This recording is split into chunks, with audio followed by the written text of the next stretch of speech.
I'm Joe James, and in this video I'm going to cover lambda functions, map functions, filter functions, and reduce functions in Python 3.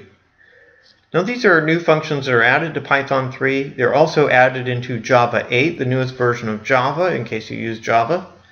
And they're really borrowed from functional programming languages like Lisp. So a lambda function is a simple one-line function, and it does not use the def or return keywords like traditional Python functions do. These are implicit in the function. So the whole point of a lambda function is to make it very short, simple, and quick and easy to implement. An example of a simple lambda function, let's say we want to double a value.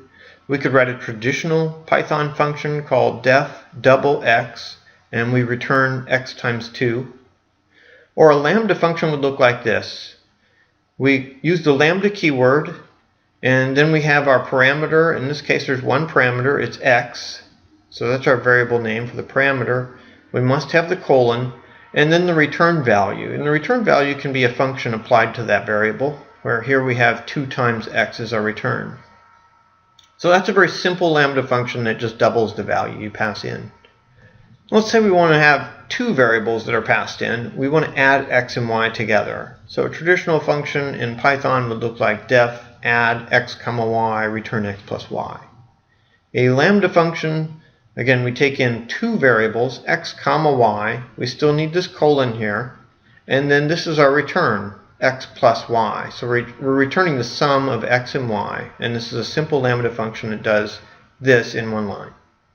So if we want to take the max of x and y, here our traditional function gets a little bit longer because we've got an if-else statement. So we call def mx of x comma y. If x is greater than y, return x, else return y.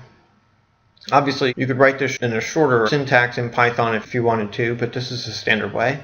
And then print max of 8 comma 5 to call the function. So our lambda function in Python, this time we're going to assign this to a variable mx, where mx is actually the lambda function itself. And we have the lambda keyword, and then x comma y are the 2 variables we're going to pass in.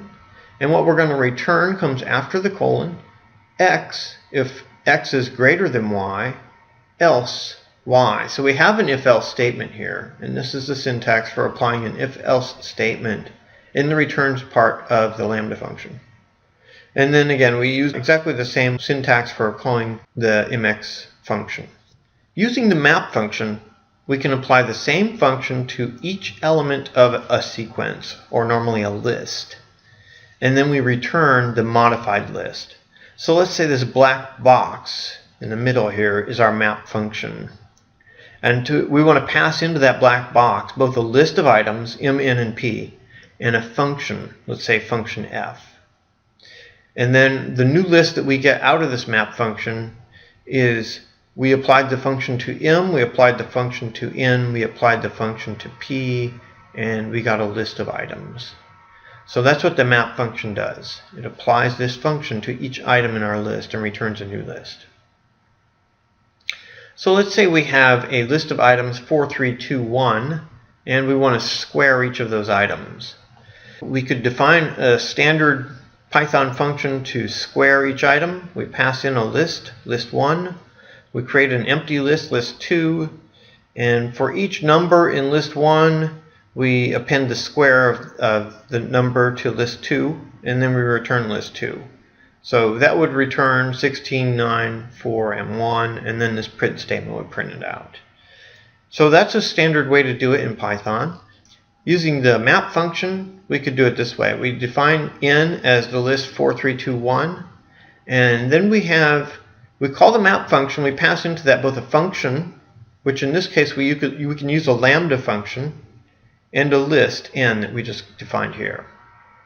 So the lambda function is going to receive a variable x, and then it's going to return x squared.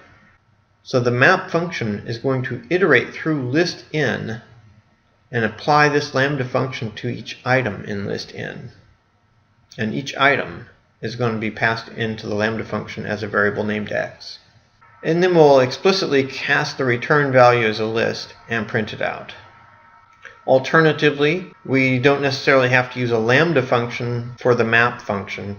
So here we use a lambda function as our function, but here we decided, hey, we can use this square function that we defined over here. So we pass in the square function, we pass in the same list in that we have up here, and what we get back is this same list, 16, 9, 4, and 1, and we have to explicitly cast that as a list, and then we can print it. So this basically does exactly the same thing using this function instead of this lambda function.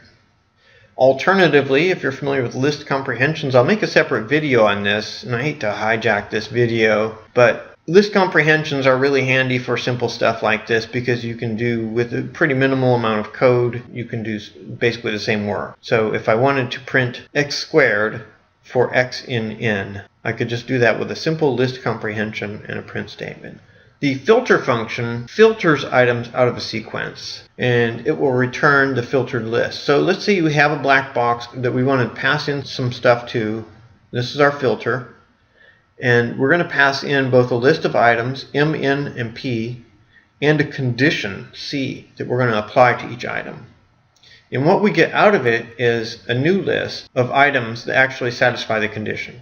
If we have a list of items, 4, 3, 2, 1 again, and we just want to print the ones that are over 2, so 4 and 3. We could define a simple traditional Python function, and we'll say list2 equals, here I used a list comprehension in my traditional Python function, x for x in list1 if x is greater than 2. So for any values in list1 that are over 2, it will add those to list2. And we'll return list2 and print out the result, which will be 4 and 3. Our filter function over here, we're going to pass in a condition and a list.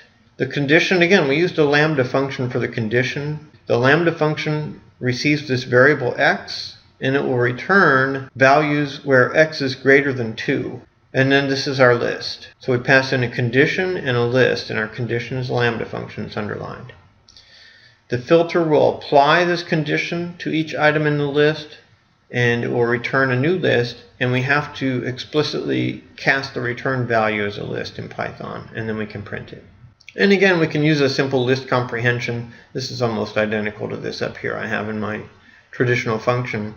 If we just want to filter the items in this list that are greater than 2, we can use a simple list comprehension to do that. So that's an alternative way of doing it. The reduce function applies the same operation to items of a sequence, to each item in the sequence. And it uses the result of each operation as the first parameter of the next operation. So if you have, let's say, a list of items M, N, and P, and you want to pass in a function f, where f takes 2 parameters, it'll first take parameters M and N out of this list, and it'll apply f to it. And then it will use the result of that combined with P. So what we're doing is the reduce function is going to take f of M and N, and then it's going to take the result of that as the first value, and P is the second value, and it's going to apply f to that. So let's look at an example in case that's not clear. We have a list 4, 3, 2, 1. We just want to multiply all these together.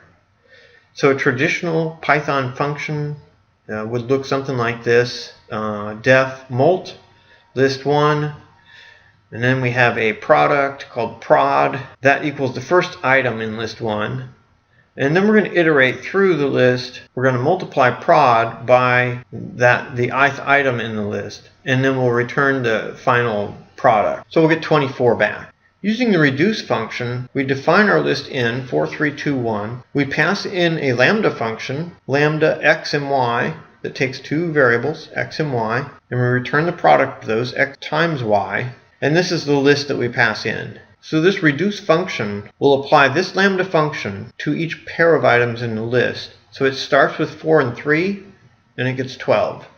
It uses the 12 as the first item in the second iteration, so it's going to multiply the product of 4 and 3 by 2 to get 24.